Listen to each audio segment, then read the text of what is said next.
Dibohong. Aku hanya memikirkan satu peraturan penting. Kenapa kau lakukan hari ini kalau kau bisa melakukannya besok? Few moments later.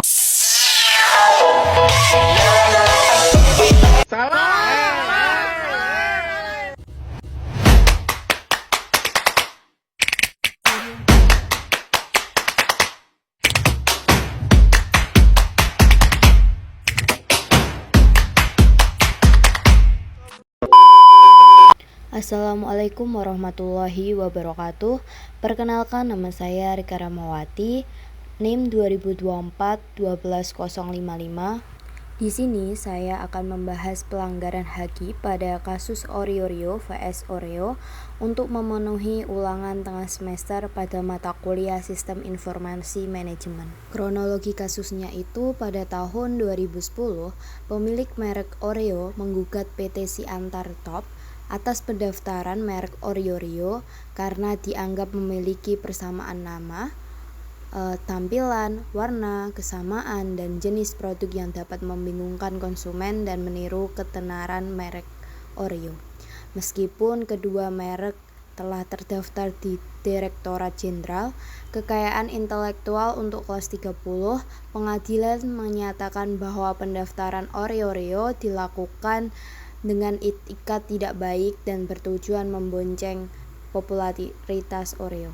Kasus ini berlanjut hingga tingkat kasasi di Mahkamah Agung yang kemudian mengabulkan gugatan Oreo dalam putusan nomor 402 K PDT Sus 2011 dan menyatakan bahwa merek Oreo membatalkan karena memiliki persamaan pokok dengan Oreo. Meskipun Oreo dibatalkan, muncul merek lain seperti Goryeo dan Rio yang juga meniru elemen dari merek Oreo, menunjukkan pentingnya perlindungan hukum terhadap kekayaan intelektual. Dimensi moral. Yang pertama, melanggar prinsip kejujuran. Dengan mendaftarkan merek Oreo yang secara visual, fonetik, dan desain sangat mirip dengan Oreo, sehingga menimbulkan kebingungan di masyarakat atau konsumen. Yang kedua, mengabaikan hak kekayaan intelektual yang sebelumnya dimiliki Oreo sebagai merek terkenal secara global yang sudah terlebih dahulu terdaftar dan terkenal luas, seharusnya membuat perusahaan menciptakan produk dan merek yang asli dan unik, bukan tiruan. Yang ketiga, tidak menunjukkan etikat baik dalam menjalankan bisnisnya karena mencoba membonceng ketenaran merek lain demi keuntungan sendiri. Permasalahan etika dalam sistem informasi. Yang pertama, pelanggaran hak kekayaan intelektual atau HKI. Pendaftaran merek yang menyerupai merek lain menunjukkan penyalahgunaan sistem pendaftaran merek yang berbasis sistem informasi, seolah-olah sistem ini dapat dimanipulasi oleh pihak yang tidak bertanggung jawab. Yang kedua, manipulasi branding melalui informasi visual. Nama Oreo secara fonetik dan tampilan sangat mirip dengan Oreo. Logo, warna kemasan, dan desain produk juga hampir identik. Ini merupakan bentuk manipulasi informasi visual dalam pemasaran yang memanfaatkan ketidaktahuan konsumen. Yang ketiga, tanggung jawab sosial perusahaan. Seharusnya menyadari dampak sosial dari tindakan peniruan ini, terutama dalam menciptakan kebingungan di pasar dan menurunkan kepercayaan masyarakat terhadap produk lokal. Perlindungan hukum di Indonesia. Di Indonesia memberikan perlindungan hukum terhadap kekayaan intelektual, termasuk merek melalui peraturan perundang-undang yang bertujuan melindungi hak pemilik dan mencegah peniruan yang merugikan dalam kasus Oreo vs Oreo. Yang pertama, Undang-Undang Nomor 20 Tahun 2016 tentang merek dan indikasi geografis. Dalam kasus ini, Oreo adalah merek terkenal secara global dan telah terdaftar lebih dulu di Indonesia. Merek Oreo memiliki persamaan fonetik, visual, dan jenis produk yang berpotensi membingungkan konsumen. Maka pendaftaran Oreo seharusnya dapat ditolak atau dibatalkan. Yang kedua, putusan Mahkamah Agung nomor 402 K garing PDT Sus garing 2011. Dalam kasus ini, Mahkamah Agung mengabulkan permohonan Crawford dan menyatakan bahwa pendaftaran merek Oreo dilakukan dengan etikat tidak baik dan bertujuan membonceng ketenaran merek Oreo. Yang ketiga, prinsip etikat baik dan pendaftaran merek.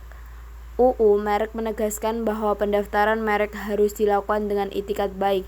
Jika terbukti bahwa pendaftar bermaksud meniru, membonceng, atau memanfaatkan ketenaran merek lain, maka permohonannya tidak sah secara hukum. Tindakan pencegahan di masa depan. Yang pertama, menunjung tinggi kejujuran dan orisinalitas. Di masa depan, saya harus memastikan bahwa semua ide produk atau sistem informasi yang saya buat adalah hasil karya sendiri dan tidak meniru pihak lain, terutama yang sudah memiliki hak kekayaan intelektual. Meniru demi keuntungan cepat bisa merusak reputasi pribadi dan organisasi secara jangka panjang. Yang kedua, melakukan pengecekan hak kekayaan intelektual atau HKI. Sebelum membuat atau mendaftarkan sebuah produk, saya akan melakukan riset dan pengecekan melalui Direktorat Jenderal Kekayaan Intelektual untuk memastikan bahwa merek, logo, atau desain yang saya buat tidak melanggar hak pihak lain.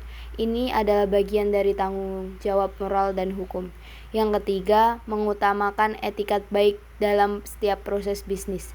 Dalam sebuah bentuk sistem informasi dan bisnis digital, saya akan berusaha bertindak dengan etikat baik, bukan hanya demi kepatuhan hukum, tetapi juga sebagai bentuk komitmen etika profesional. Tindakan seperti meniru produk terkenal dalam dianggap tidak etis dan bisa mengarah pada gugatan hukum.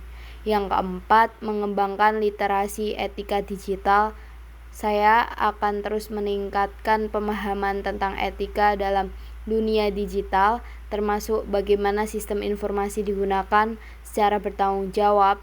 Ini perlu agar saya bisa menyaring keputusan mana yang etis dan mana yang berisiko secara hukum dan sosial. Yang kelima, menerapkan prinsip transparansi atau akuntabilitas. Dalam pengembangan atau manajemen sistem informasi, saya akan menerapkan prinsip transparansi informasi kepada publik agar tidak menyesatkan pengguna atau konsumen, misalnya memastikan bahwa merek, tampilan, dan kemasan tidak dibuat agar membingungkan atau meniru pasar.